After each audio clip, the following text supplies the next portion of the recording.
Everyone. I want to take a couple minutes to talk to you about the practice tests that you'll be giving for the Smarter Balanced.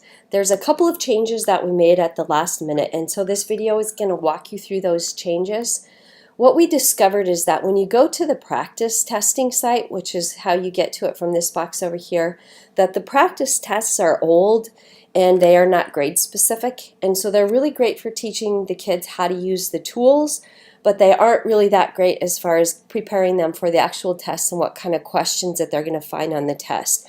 And so there is a test out there called the Interim Test, and that is more grade specific, and you can also get the results from that test. And so as you're planning out your practice tests, and I know this is late, I'm really sorry, please consider doing this. You don't have to, but I think that you'll find this to be much more helpful. So again, over here is where you would go to get to the practice tests. You can instead go to the middle section, and this is where you would go if you were giving the actual SBAC. Go ahead and go into that area. It will ask you to log in. Once you have logged in, it's going to take you out to the site where you can choose from the different tests. Now the tests that you'll be able to choose from, I don't know why this is going really slow this evening. The tests that you'll be able to choose from now include the interim tests. And the interim tests are tests that are created to help students from essentially the first day of school up to the SBAC to get practice with different tests and different things that they're going to do. I must be having a pop-up window issue. Okay, so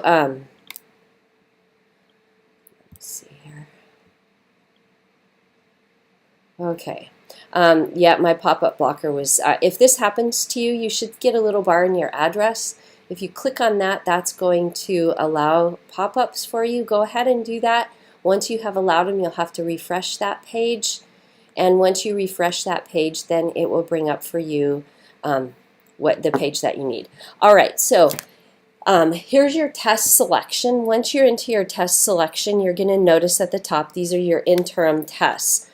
Please note down below in the blue, this is where you would actually give the Smarter Balanced test, so please be really careful not to click on this area. We don't want the kids to take it a little bit early. But under the interim test, you're going to notice in the plus sign, if you click on that, it's going to bring up a couple of options for you, and these are important options. The first one is the comprehensive assessment.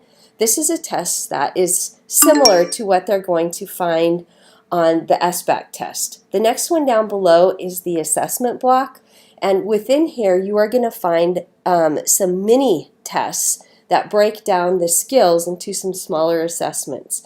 This would be really great if we were a little bit earlier into the testing process and you might pick one or two of these, but I think initially you're going to want to go ahead and start with this comprehensive assessment.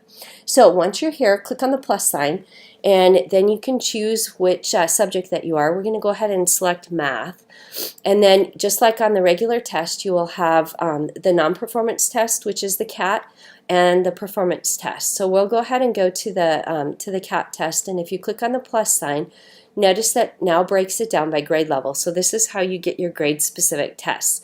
Now if you're a math class that gives both 7th and 8th grade students their test, go ahead and click on both the 7th and the 8th grade, and it will select both of those tests for you.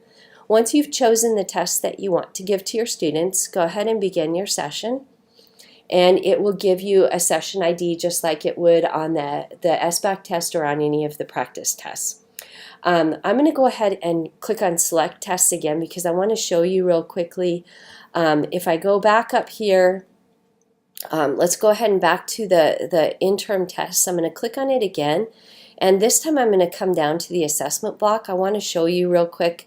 This time let's pick ELA, and now you'll notice as I scroll down here that as you get to the different grade levels, that they have a wide variety of skills, and they have broken those down for you. So if you want your students to take an assessment just on the listening part, just on the research part, etc., you can give them some smaller tests this way.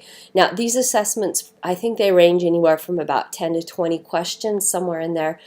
They probably won't take a whole period, but you might plan for that just in case.